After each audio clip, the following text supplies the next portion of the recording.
Olá, boa noite. Seja bem-vindo a mais uma Academia da Alma. Boa noite, pessoal. Tudo bom?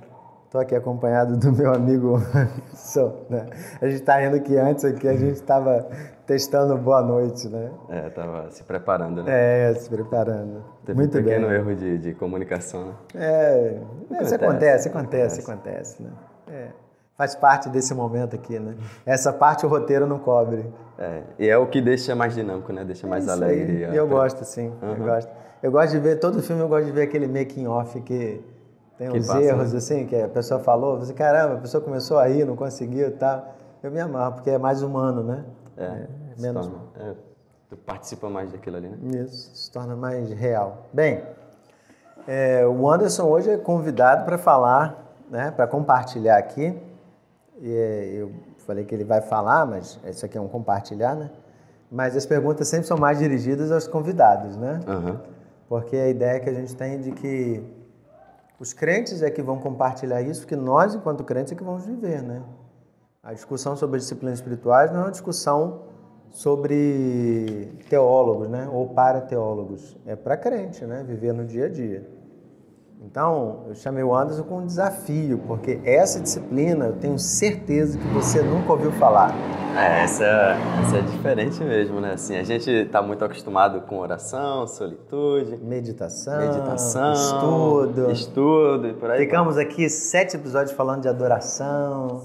Adoração. Aí hoje nós chegamos na disciplina da orientação. Novidade. Eu tenho certeza que quando o Anderson pegou o roteiro, ele falou assim, meu Deus, o que é isso, Senhor? Não, e orientação, né? Logo um tema assim, poxa, é complicado tu falar de orientação, né? Porque às vezes parece um negócio mais abstrato. Mas vamos ver. Isso aí é abstrato. Vamos ver como é que a gente vai caminhar. Então, só para dar uma luz para você, né? O que é a disciplina da orientação? Todos nós, em algum momento da vida, nós vamos precisar de, em algum momento, parece até pontual, né? Em muitos momentos da nossa vida, a gente precisa de o que eu faço. Sim, todo momento, né? Mas alguns momentos é mais marcante, né? Tem decisões mais impactantes, né? Sim. Você não fica perguntando para Deus que hora que você vai sair para ir para o trabalho, né? Você faz uma conta e sai, né? Isso. A gente não tem um costume, né? Não tem um hábito. Mas é engraçado assim, porque quando tu vai olhando no dia a dia, né? Às vezes o momento que a gente está aqui hoje é fruto de tantas decisões, né, que a gente tomou durante o dia. Às vezes, assim, coisas tão singelas que a gente fez com que a gente durante o dia e durante aqui, a vida, né? Durante a vida, exatamente. Por exemplo, assim, se lá atrás eu não tivesse ouvido a voz do Senhor, estudado para ser pastor, certamente eu não estaria. Se não tivesse também em determinados momentos, né, em determinadas horas, em determinados locais. Se você não tivesse ouvido teologia reformada. Exatamente. Você ainda estaria em Não tivesse conhecido um amigo meu que me falou de teologia reformada, né? Então, assim, são decisões, né, a vida toda. Então, a disciplina da orientação, resumindo para você, ela vai buscar aquela questão. Quando a gente precisa de orientação, como é que a gente faz? Você já respondeu aí, a gente busca Deus. Tá, mas a gente aqui vai falar sobre algumas coisas. Orientação coletiva, orientação individual, orientação para resolução de conflitos. Terceirizada, né? Orientação terceirizada. E aí a gente, já focando para o dia de hoje, né? Então a gente vai pensar nessa relação de responsabilidade, adiantando para você, não é adiantando, né? Resumindo o que a gente vai falar, nessa relação, a gente quer trazer o seu papel de responsabilidade nessa busca de orientação a Deus. E como é perigoso que você terceirize isso. Terceirizar vou entregar isso para o pastor. Mais fácil, né? Mais fácil. Vou perguntar para o pastor o que eu faço. Né? E como é perigoso. E será que a gente tem esse perigo ainda hoje? Né? A gente vai usar aqui várias vezes o modelo sacerdotal. Mas essa altura do campeonato, né? Tu já deve ter uma lista lá, né? Com cada problema, né? Assim, tô com tal problema. Tu já pega lá, né? Mas depende, tem muitas variantes. Arquivo ali, ó. Tem muitas variantes. Aí faz isso aqui, ó. Toma essa receita. Mas tem muitas variantes, É complicado. Cada história é uma história. E bem, então, para a gente tratar esse tema hoje, né? Começar falando da disciplina da orientação, Nós vamos olhar o texto de Êxodo 20, versículos 18 a 21. O Anderson vai fazer a leitura. E, curiosamente, né, o texto começa aí com o título Moisés, mediador entre Deus e o povo. Então é só para chamar a sua atenção de que Moisés ocupou essa relação e a gente vai pensar, foi legal? Não foi legal? Qual o perigo? Quais são os benefícios? As implicações hoje. Né? Isso, a gente vai pensar tudo isso, né? Eu espero que a gente consiga, né? Eu estou aqui prometendo. Mas vamos sim. Muito bem, então vamos orar? Eu vou orar e depois o Anderson vai fazer a leitura do texto bíblico. Maravilhoso, bom Deus, muito obrigado por mais essa oportunidade de estarmos aqui na Tua casa, refletindo sobre a Tua palavra. E nós rogamos ao Senhor por sabedoria, discernimento, que o Senhor nos dê orientação. Esse é o tema que nós vamos trabalhar hoje, né? Que o Senhor nos dê a orientação certa a respeito de que decisões precisamos tomar e que não só para mim, para o Anderson, mas para todas as pessoas que estão ouvindo agora e aquelas que vão ouvir no futuro. Que essa mensagem encontre os corações e traga a resposta, né, que as pessoas tanto precisam. Sim. Por favor, em nome de Jesus, nos ajuda, tem misericórdia de nós clamamos em nome de Cristo. Amém. Amém. Então, vamos lá. Vamos lá. Êxodo 20, do 18 a 21, certo? Vamos. Todo o povo presenciou os trovões e os relâmpagos e o clamor da trombeta e o monte fumegante, e o povo observando se estremeceu e ficou de longe. Disseram a Moisés, fala-nos tu, e te ouviremos. Porém não fale Deus conosco, para que não morramos. Respondeu Moisés ao povo, não temais, Deus veio para vos provar, para que o seu temor esteja diante de vós, a fim de que não pequeis. O povo estava de longe em pé, Moisés, porém, se chegou à nuvem escura onde Deus estava. Muito bem. Esse texto, né, tá no contexto em que Deus passa para Moisés todas as leis, né, os 10 mandamentos e tal. Isso. Então, tem todo momento, Moisés passou ali no Monte Sinai 40 dias, né? É um tempo muito simbólico, lembra que foi 40 anos que o povo passou no deserto, Jesus foi tentado 40 dias. Então a gente chama em teologia os 40 dias de tempo de preparação, né? 40 remete a isso. Bem, primeira questão. É interessante pensar, Anderson, para mim é muito interessante, que eu vejo hoje as pessoas, né, falando muito de eu quero ouvir tua voz, Jesus. Há essa busca, né? Isso. Eu quero te sentir, quero te tocar, quero te ver, abre meus olhos, abre os olhos do meu coração. Tem música diversa para isso, né? Só que não parece ser essa a expectativa de Êxodo 20, né? Não. Quando o povo viu a presença de Deus lá no monte, falou assim, não, a gente fala com Moisés. Tá. Certo, vai lá. Vai lá, Moisés, vai Pode você. Ir, a gente acredita. Vai você. Por quê? Por que acontece isso, né? Por que não parece ser essa expectativa do povo em falar com Deus? Por que é essa relação? Bom, o que eu percebo aqui nesse texto, né? Eu acho que dá pra gente trabalhar em cima, é o temor que o pessoal tem, né? De ver a Deus, né? A glória de Deus traz um temor pro povo, né? E aí deixa eles temerosos diante de toda aquela situação, porque como a gente sabe, o povo era pecador, né? Tinha todas as suas iniquidades e tal. E aí quando a gente vê eles diante de Deus, da glória de Deus, né, isso os deixam perturbados, deixam temerosos, né? E aí eles ficam mais afastados. E Moisés, que já estava naquele preparo, naquilo tudo, né, se torna alguém assim elegível, né, para o cargo. Vai lá fala tu que a gente fica aqui e a gente confia no que tu ouvir lá de Deus, ser o nosso intercessor. Em alguma medida, esse temor é algo positivo, né? Porque se eu quero ouvir a voz de Deus, eu também preciso... O que eu quero dizer é assim, eu acho muito perigosa essa relação que beira uma intimidade de eu dar um tapinha nas costas de Deus. Uma intimidade assim, descompromissada, né? Uma intimidade até maliciosa, né? Assim, intimidade de não dar seriedade para o tipo de relacionamento, né? E quando a gente olha para o dia de hoje, quando a gente vai essa busca, talvez a gente perceba mais isso, né? Essa intimidade de relacionamento assim mais frouxo, né? aqueles tapinhas nas costas, Muito permissivo, chamar o Deus né? de cara, né? E aí, cara, né? Não tem isso, né? Eu lembro da Xuxa, o cara lá de cima. E aí, diante de um ser, né, como Deus, um ser tremendo, acho que exige mais essa reverência, né? É Então, uma acredito que é relação mais nesse tratamento. é uma relação muito complexa, né? Porque assim, a gente às vezes, quando usa a palavra reverência, talvez a gente pense nessa relação de, ó Senhor, Deus Trino, poderoso. Mas não é isso que me torna reverente, né? Não uma reverência formal, né? De formalidade, Uma a reverência forma de culta, saber quem né? eu sou e quem ele é. De entender, né? De humildade, assim. Que ele não quer me matar, porque se ele quisesse matar, ele já tinha matado. Sim, né? Exatamente. Quem não se maravilha, né? E se enxerga assim, tão pequeno diante de Deus, né? Imagina só um ser como Deus, assim, presenciar daquela maneira também.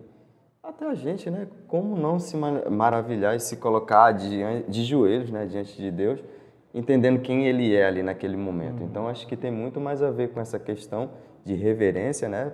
Por entender quem eu sou diante de Deus, do que nesse sentido de formalidade, né? E tudo mais. Deus não é só mais um cara, né? E aí, cara, tamo junto, não sei o quê.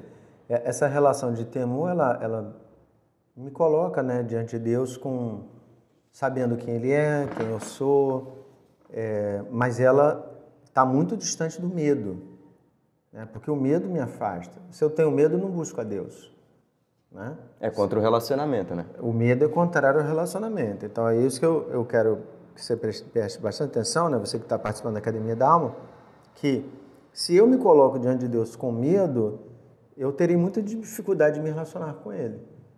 Porque no amor não existe medo, diz lá a primeira carta de João, né? Capítulo 4.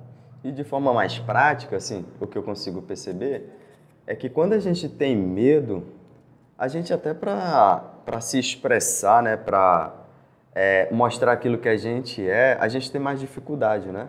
A gente tende a esconder coisas, né? O Adão, né? Quando teve medo, se escondeu. Se escondeu. Então, quando eu vejo assim, nessa questão relacional, o medo dessa forma mais presente, eu vejo coisas práticas como isso, né? O esconder, o ter vergonha de contar certas coisas, de apresentar certas coisas, né, para Deus. E aí, quando a gente fala de um relacionamento que precisa ser transparente, né, isso vai manchar a saúde do próprio relacionamento. Né? Então, como é que eu vou chegar a Deus se eu não chego de coração aberto, né, disposto a entregar tudo aquilo que eu tenho, por mais difícil que seja, né, por mais triste ou seja lá a sensação que se tem. Entendi. Bem, nessa relação aqui com o povo, Moisés se coloca na posição de sacerdote. Então, só para explicar para quem está participando da Academia da Alma, o que é o sacerdote que eu vejo? É aquela pessoa que recebe a demanda do povo e é ele que leva para Deus. Então, o povo tinha alguma demanda, trazia para Moisés, Moisés levava para Deus. Deus falava com Moisés, Moisés entregava para o povo. Então, ele era o meio do caminho. Por isso que o texto dá o nome de mediador, né? Quais são as implicações disso? Boas e ruins, né? Quando alguém se coloca como sacerdote na nossa relação com Deus. Eu acho que hoje em dia não é algo que se cabe mais, né? Se a gente começar a pensar sobre isso, né? A gente vê ali em Cristo que todos nós somos sacerdotes, né? A ideia do sacerdócio universal, que também depois a gente vai vendo em outros movimentos. Mas eu vejo assim uma implicação muito forte, porque quando a gente olha para Moisés, o que é que ele precisava para ser esse intermediador, né? A gente falou no início do texto, no início da Academia da Alma, que ele passou lá os 40 dias de preparo. Então, quando essa responsabilidade vem para nós, isso implica que a gente precisa passar também os 40 dias de preparo, né? A gente precisa estar desenvolvendo esse relacionamento. Deus não é um saque que eu pego o telefone. Não. Senhor, eu vou fazer uma isso. prova. A ou B? Não é isso. Ou seja, então, essa orientação de forma individual, né, em detrimento de ser por uma outra pessoa, que é o que eu brinquei também de ser terceirizada, ela implica que a gente precisa desse comprometimento com Deus, o que não é algo fácil, né? É muito mais fácil para mim, assim, viver minha vida desregrada de qualquer jeito e, poxa, precisei de alguma coisa, bato ali na porta, Fábio, o que que eu faço aqui? Entendeu? Aí tu, não faz isso aqui, faz dessa forma. Ah, beleza. Beleza, vou lá e faço. Seria mais fácil, né? Mas a gente sabe que, primeiro, não é assim que as coisas acontecem. Por mais que você ficasse ali na porta falando uma dica para todo mundo, coisa que você não faz, mas se acontecesse, não iria dar certo porque, que nem você falou, são casos a casos, né? Cada caso tem sua... Cada variante faz a decisão ser diferente. Exatamente. E a gente precisa participar do processo, né? E aí uma implicação muito grande que eu vejo nisso, principalmente no povo de Israel assim também, é o próprio afastamento de Deus. Porque, por exemplo, se eu não preciso de Deus para tomar uma orientação, não preciso estar em relacionamento com Deus para tomar orientação, se eu só tomo as minhas decisões que eu preciso tomar de forma desregrada, né? Assim, de forma que eu vou numa pessoa e a pessoa me dá ali a resposta pronta, só um exemplo usando esse aqui do Velho Testamento, eu vejo que a pessoa, ela também talvez não desenvolva aquela mesma intencionalidade que ela precisa ter com Deus para ela ter as próprias respostas, entendeu? Então, uma das implicações que eu vejo assim também negativa é a própria apostasia, né? Porque a pessoa vai vivendo longe de Deus e vai só, tipo, recebendo do pastor, do profeta, o que é para ser feito, enquanto ela não se preocupa também, através disso, em ter um relacionamento sadio com Deus, né? Então, só resumindo aí que você falou um monte de coisas importantes. Falou. Primeiro, esse afastamento, né, do relacionamento com Deus. Então, naturalmente, se tem alguém que faz por mim, eu tiro toda a responsabilidade da minha parte. Né? Eu vou confiar a Ele. Então, eu não preciso buscar a Deus. É Ele que vai buscar. E se eu tiro a minha responsabilidade, é Ele que precisa buscar, cadê o meu relacionamento com Deus? É Ele que tem que estar santo, sem pecado, para levar a oferta. Isso. Porque eu só tenho que entregar o pombinho, a ovelha, para Ele. É Ele que tem que se manter consagrado. Exatamente. E é engraçado isso, né? Porque, de fato, era só o sacerdote que morria, né? Se ele chegasse lá com a oferta sem se purificar... Ele que ia morrer. É ele que morria, não era o cara que... Viu como é responsabilidade, né? E isso vai aumentando ao ponto, você terminou indo com a apostasia. É o ponto de... Só para explicar para o povo, né? O que é apostasia? O abandono da fé, né? Exatamente. Porque uma vez que... Claro que não estou usando só isso, né? Como o caso central e que vai fazer as pessoas se afastarem.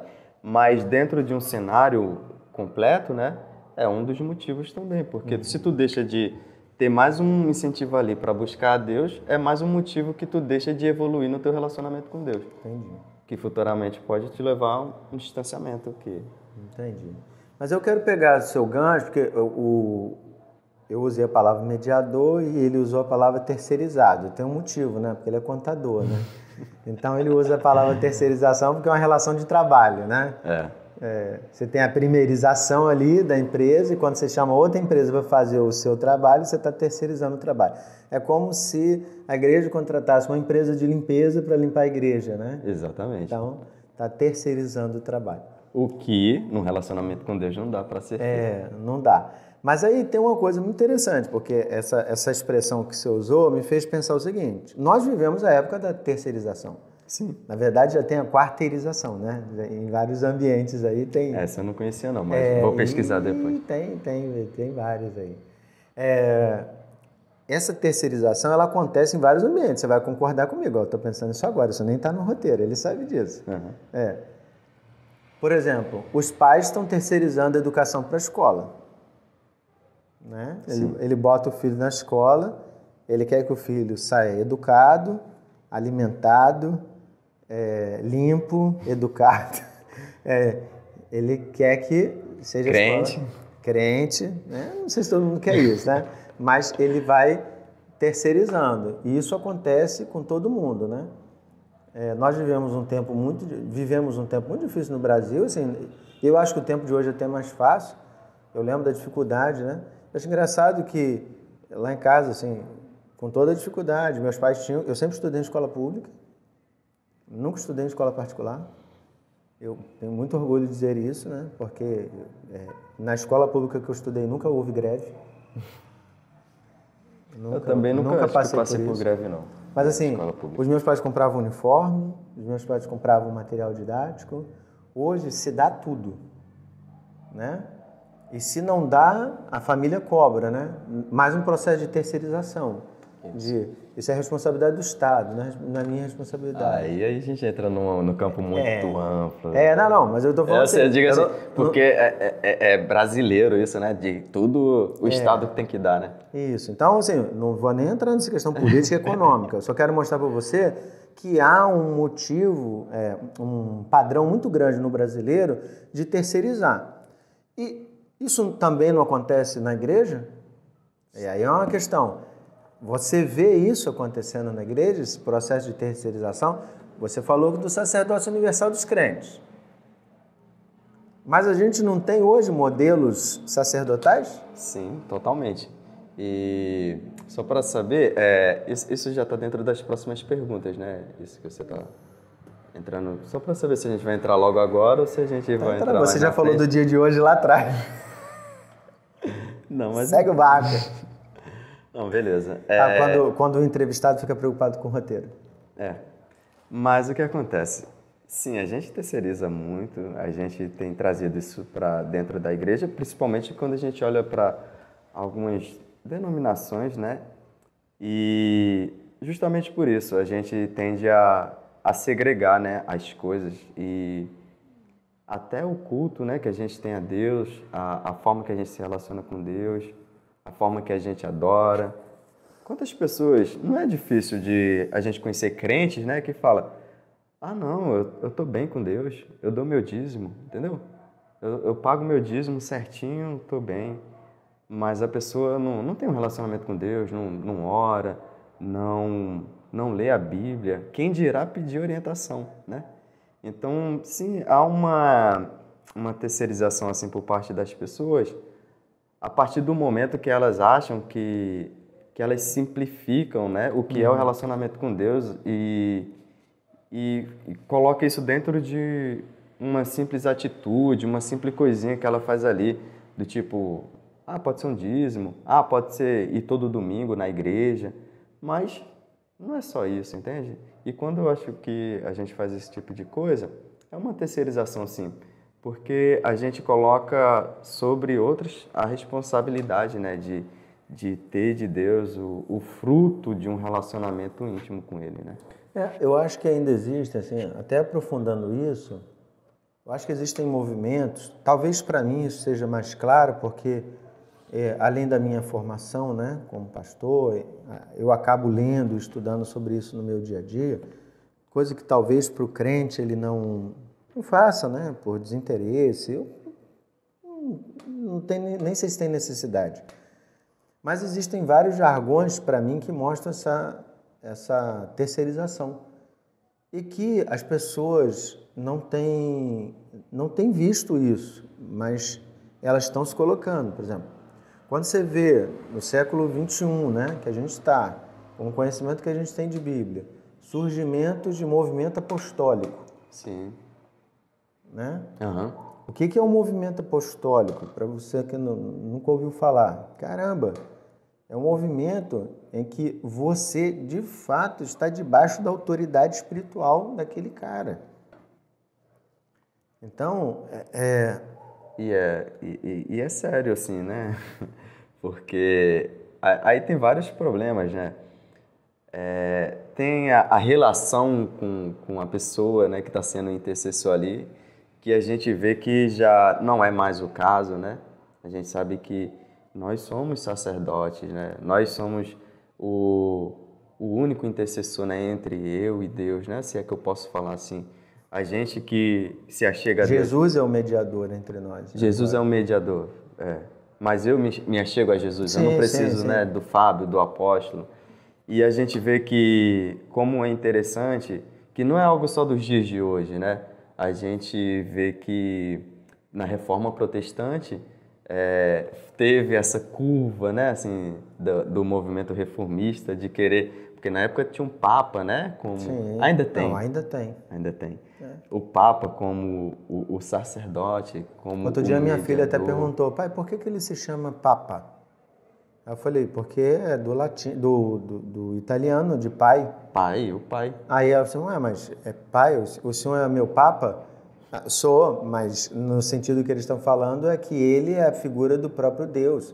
Quando você olha para ele, ele usa uma batina branca que mostra pureza. Então, é como se não houvesse pecado. Há todo um símbolo ali. Ela falou, não, mas isso não é possível. Eu falei, minha filha, E aí, mas é.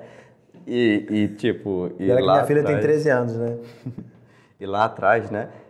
E aí vem esses movimentos de reforma, né? De trazer a ideia do sacerdócio universal.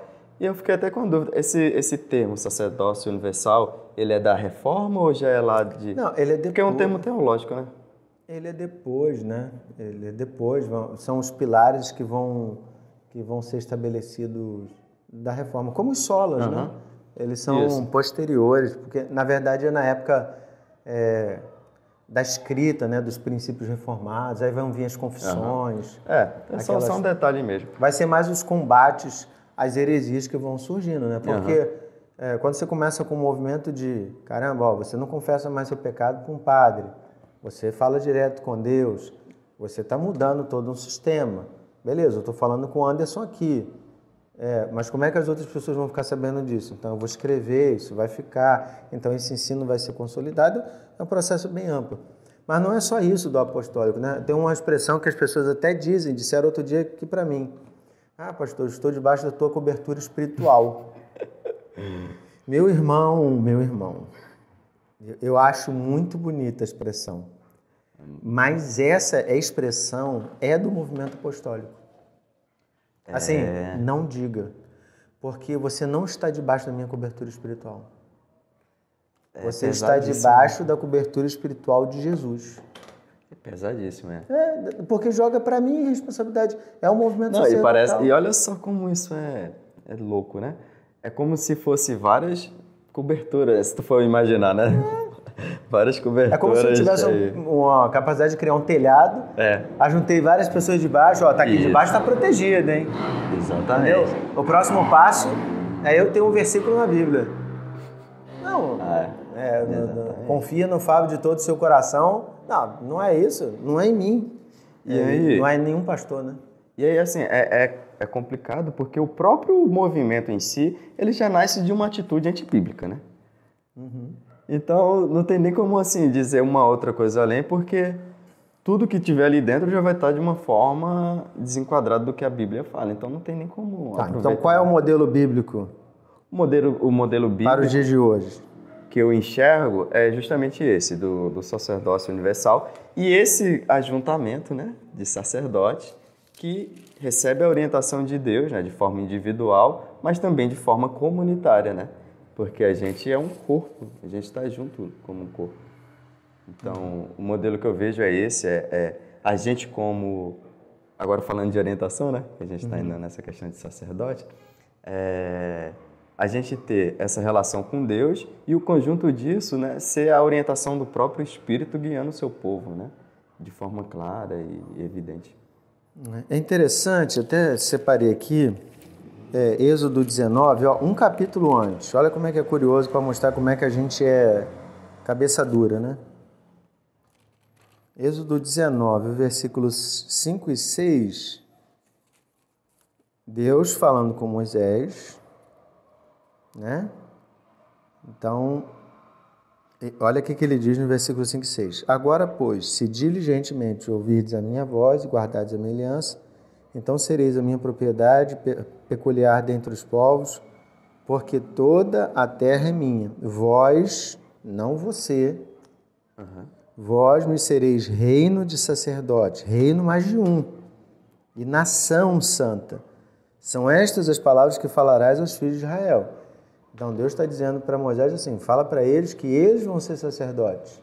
E isso antes, né? Antes do próprio ato ali de... Isso, antes deles terem medo, vai lá e fala com eles que não precisa ter medo, que eu quero que eles sejam sacerdotes. Acho tão interessante que parece que naturalmente a gente foge dessa relação de responsabilidade. Acho que a gente pode dizer sim, quando a gente olha o histórico, né? Porque realmente... e aí a gente vai vendo que durante todo o percurso, né, sempre ia tendo uma figura, né?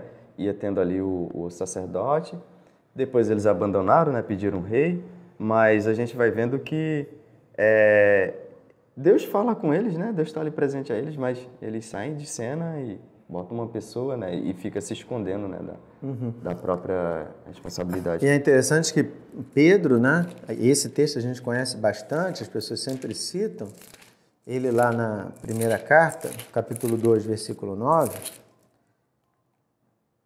Pedro parece que vai resgatar o que está lá em Deuteronômio. Ele diz, vós, porém, sois raça eleita, sacerdócio real, nação santa, provo de propriedade exclusiva de Deus, a fim de proclamar as virtudes daquele que vos chamou das trevas para a maravilhosa luz. Então, Pedro não está inventando nada. Não. E a gente vê o próprio Jesus, né, ensinando essa relação direta da gente com o Pai, né? Ele ensinando a gente a orar, ensinando a gente a conversar, ele mostrando nossas formas de relacionamento, né? E o próprio ensino de Cristo nos leva a entender isso, que a gente é responsável, que a gente tem essa, não só possibilidade, mas esse dever de, como indivíduo, né, desenvolver o nosso relacionamento com o Pai, não de uma forma que a gente vai apenas procurar um líder, né? E aí a gente vê Pedro falando isso, né, também reforçando aquilo que Jesus vinha ensinando e mostrando como modelo, né, a ser seguido. Então, quando eu olho dentro daquela outra pergunta também, para os dias de hoje, eu acredito que, apesar de ser algo, como a gente está conversando aqui, que é histórico e naturalmente parece que a gente desvia, a gente primeiro vê um Deus que já se relacionava dessa forma, a gente vê Jesus reafirmando isso, ensinando isso, a gente vê os apóstolos trazendo, reafirmando, repetindo. A gente vê alguns servos fiéis na reforma, né, trazendo essa visão de novo, e a gente vê que realmente é algo natural, assim, a gente tem uma tendência pecaminosa a gente se afastar de Deus e colocar alguém nessa relação entre nós. Esse alguém vai ser um pastor, vai ser um líder religioso de qualquer outra religião, né? E aí, é muito complicado, né? Porque assim... Seja um pastor ou líder de qualquer religião, é o mesmo erro, né? E eu não sei como é a relação das pessoas, mas o perfil, né, de cada pessoa. Mas eu mesmo me examinando, me olhando, acho muito complicado, né? Como é que a gente vai ficar totalmente à mercê de uma pessoa, né, que diz o que é, entendeu? Que diz, Deus me disse isso e é isso, né, para um povo. Não, mas eu acho que tem todo um contexto. Não só numa coisa específica, mas eu digo assim, de forma geral, né? Então, mas é tão curioso você falar isso, porque é a mesma pergunta que eu me faço, né? Gente que... Como é que a pessoa cai nisso? É tão óbvio. Mas existe toda uma ilusão que é construída. Isso não é um trabalho de um dia, né? Isso é um trabalho de meses, de anos, de você dizendo a mesma coisa para aquela pessoa. E aquilo entra na cabeça e a pessoa realmente é tomada por aquela mentira e ela acredita e ela vive a partir daquela mentira, né? Não, e sendo bem honesto, né? Assim, poxa, não acha perigoso, né? Você não ter um Deus que você sabe que se apresenta, que Ele fala contigo, que Ele te dá orientação, né? Que Ele te explica como é que deve ir. Poxa, tu não acharia perigoso tu, tendo acesso a esse Deus que vai te falar as coisas, ficar dependendo, né? Só de uma orientação de uma pessoa, né? Eu acho que se alguém faz isso é porque vê vantagem. É como o povo, por exemplo. Sai a responsabilidade, né? Saiu a responsabilidade. Eu não tenho que pedir nem perdão pelos pecados. Eu entrego só um animal para ele ali, ele sacrifica. Acho que tem toda uma questão assim. Bem, você usou uma expressão, né? Nós usamos aqui, que não existe mais a figura sacerdotal. Então, repetindo para você com calma. Se existe alguém entre você e Deus que não seja Jesus, tem um erro, né? Estou dizendo aqui que você não precisa de um pastor? Não. Não é isso. Não. O que eu estou dizendo é de você deixar de conversar com Deus, de pedir orientação a Deus por meio de Jesus e você entender que essa orientação virá só da boca daquele homem, né? E eu lembro isso. Eu não sei se eu já contei na Academia da Alma. Eu tenho um amigo, ele é meu amigo até hoje, ele é de uma igreja, não vou dizer o nome da igreja para preservá-lo, né? E ele foi ensinado de que ele era novo convertido e ele estava em crise. E ele veio me conversar comigo, né? Eu fui fazer um material da igreja na loja dele, ele é um comerciante. E ele falou assim, Fabinho, eu estou em crise, porque eu entendi que apenas o meu pastor tinha revelação. Caraca. Porque ele pregou isso várias vezes, que se Deus tinha alguma palavra, viria por meio dele. Caramba. E eu achei muito forte aquilo, né? Eu falei, caramba, que coisa louca, né? E ele foi ouvido. Então é nesse sentido que eu estou falando, né? De vir uma orientação de Deus, porque isso fortalece aquele movimento das pessoas que dizem assim, Anderson, Deus mandou te dizer isso. A gente vai chegar nesse ponto, tá? Só estou adiantando para você. E aí o que aconteceu? Ele fazia trabalho social num centro de recuperação. Ele chegou lá, foi falar com um rapaz viciado, e o rapaz olhou para ele e disse assim, Deus tem uma mensagem para você. A sua esposa está grávida de uma menina com 2 semanas e o nome dela será... Aí falou o nome, eu esqueci o nome agora. E ele enlouqueceu, porque ele já tinha 3 filhos e a mulher já tinha mais de 40, não engravidava, não tinha nenhuma previsão de engravidar. Ele falou, não, cara, para isso aí. Aí disse que o cara não falou mais nada, só falou isso. Deus mandou te dizer que sua esposa está grávida, deu tudo. É uma menina, tem 2 semanas e o nome dela vai ser isso. E ele chegou para a esposa, contou, né? Falei, cara, você não vai acreditar, foi no centro de recuperação e tal. E a mulher falou assim, isso é coisa de louco, esse cara devia estar drogado, não sei o quê. Tá. Aí ele falou assim, mas o que você acha da gente fazer um exame?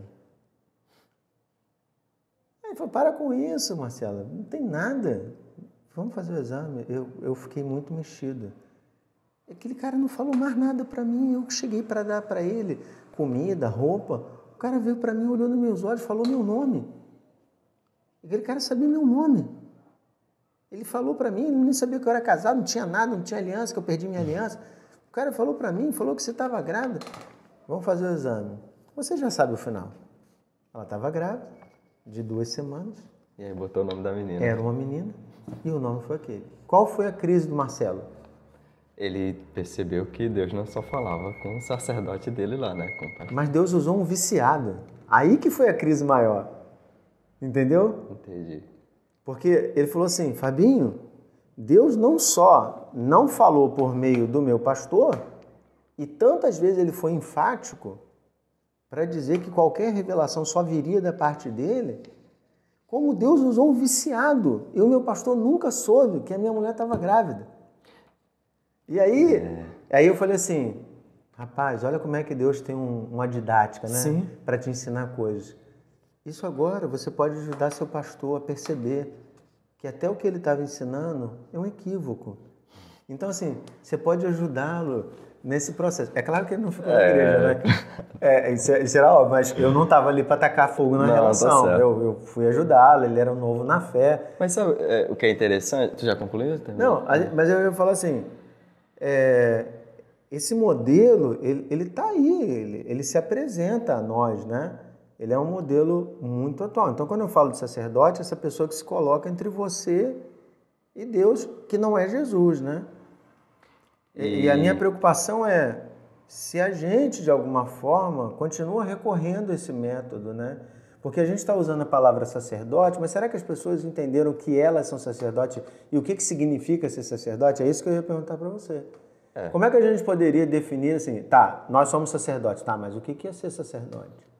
Aí a gente pode olhar para a figura, né, que a gente tinha lá no Antigo Testamento, né? O sacerdote era o cara que é responsável, né? Aí você vai me corrigindo aí, porque estou o técnico aqui no termo. Mas era o cara que fazia a expiação do pecado do povo, né? O povo pecava, fazia todas as coisas, ele era o responsável por fazer a expiação dos pecados, era o responsável... A confissão, né? Era o responsável por entrar na presença de Deus, isso é muito importante também, né? Ele era o único responsável a entrar na presença de Deus. Ele era responsável pela sua autoconsagração. Pela sua autoconsagração, porque como você falou no início, ele morria, né? A pessoa não morria, mas se ele tivesse entrado lá impuro, ele iria morrer. Eu acho como que tem casos. Eu acho que esses elementos são importantes já para a gente destacar. Então, para a gente nós somos ver... os responsáveis. Exatamente. E aí, olhando para essa figura, né? É o quê? A figura da pessoa que entra diante de Deus, que está ali diante de Deus, a pessoa que vai apresentar suas dificuldades diante de Deus, que vai receber as orientações, né, diante de Deus, diretamente, né? Quando o sacerdote tinha esse posicionamento, hoje em dia a gente tem isso em nós mesmos. O sacerdote também recebia as orientações, não é? Sim. Não era o sacerdote lá, quando regia e tudo mais, que dava as orientações? Ele dava o perdão para a pessoa, né? Ele que, quando fazia a oferta, quando subia, ele virava para a pessoa estar perdoada, né? Então, ele que era o responsável pelos cultos, por todo o ofício divino, né?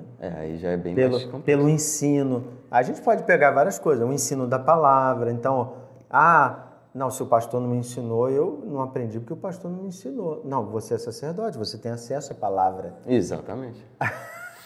Entendeu? Naquela época, as pessoas só ouviam o que o sacerdote falava.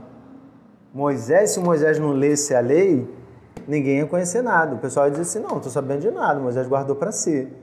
Não, mas nós temos a palavra, então a responsabilidade cai sobre mim, não tem jeito, né? É nesse sentido. Então a gente vê assim que era bem diferente, né? Antigamente a figura e diferente o acesso das pessoas, né? Hoje em dia a gente tem esse acesso, tem essa responsabilidade e esse dever, né? Como é que a gente pode colocar de uma forma mais clara, né?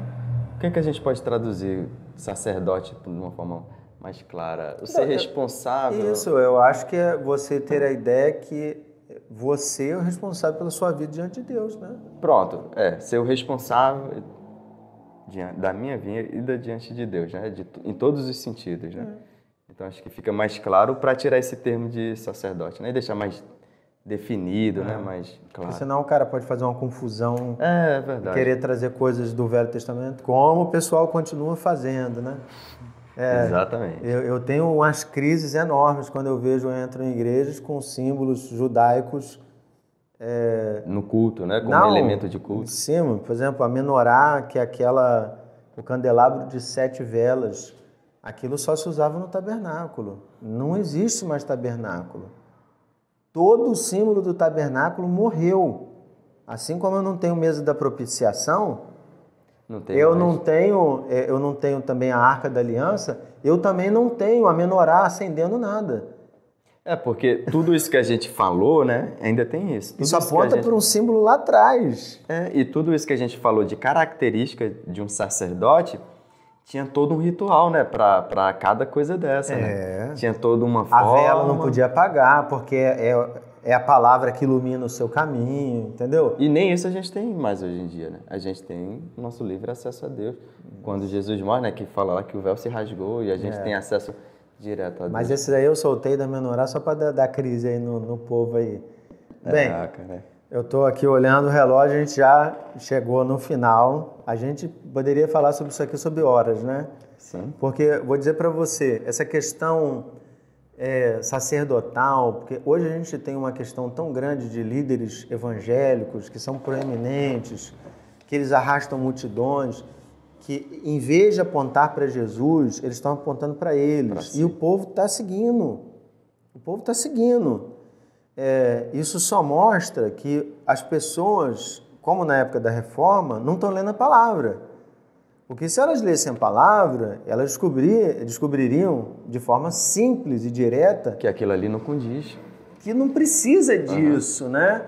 Ela não precisa da cobertura espiritual daquele cara.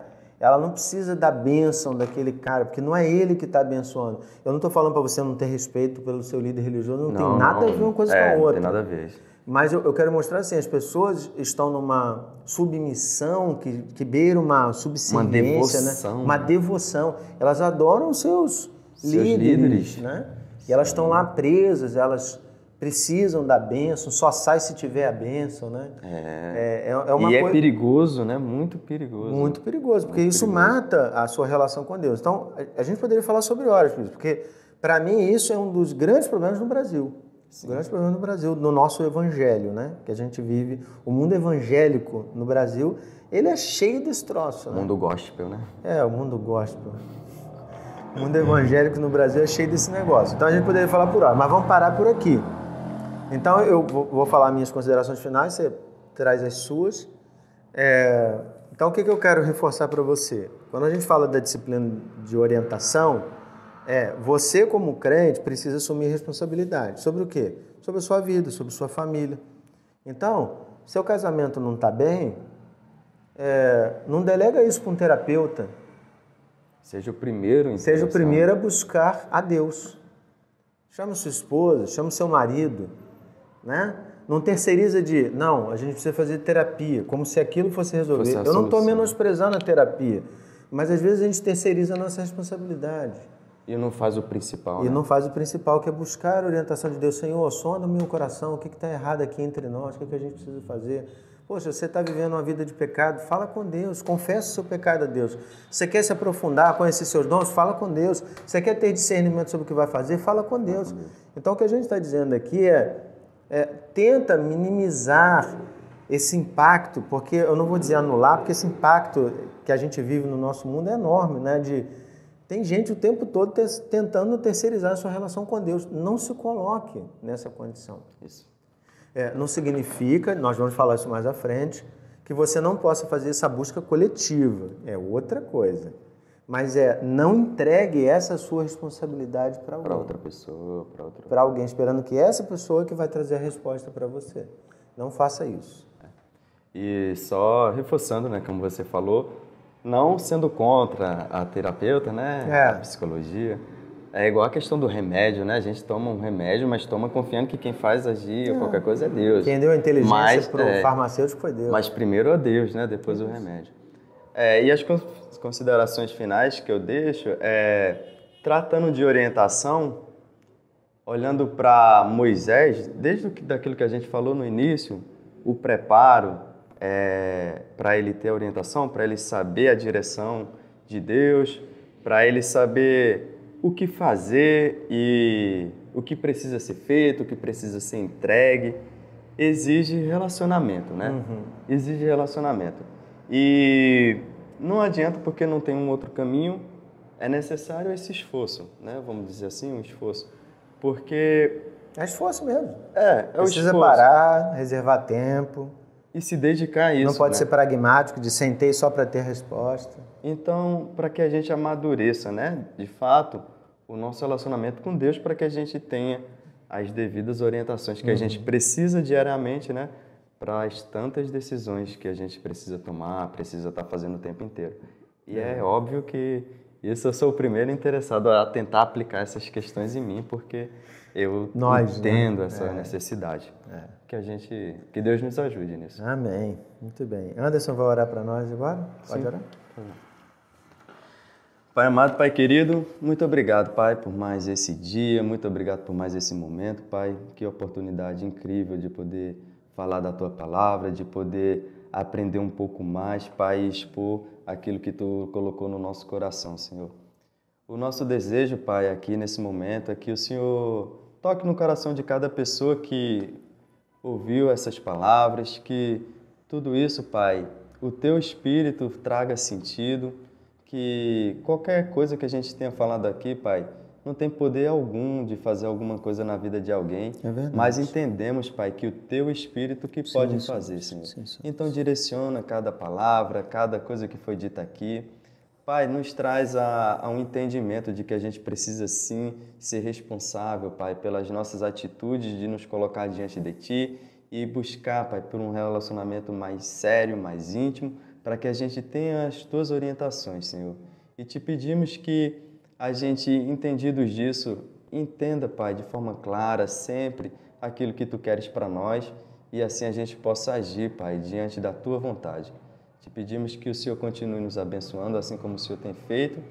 E essa é a nossa oração, Pai. Em nome do Teu Filho amado Jesus Cristo. Amém. Amém. Então, encerramos aqui a nossa Academia da Alma. Até semana que vem. Uma boa noite. Deus te abençoe. Boa noite, pessoal. Até semana que vem. Até semana que vem, não. Só ele. É verdade. Até semana que vem.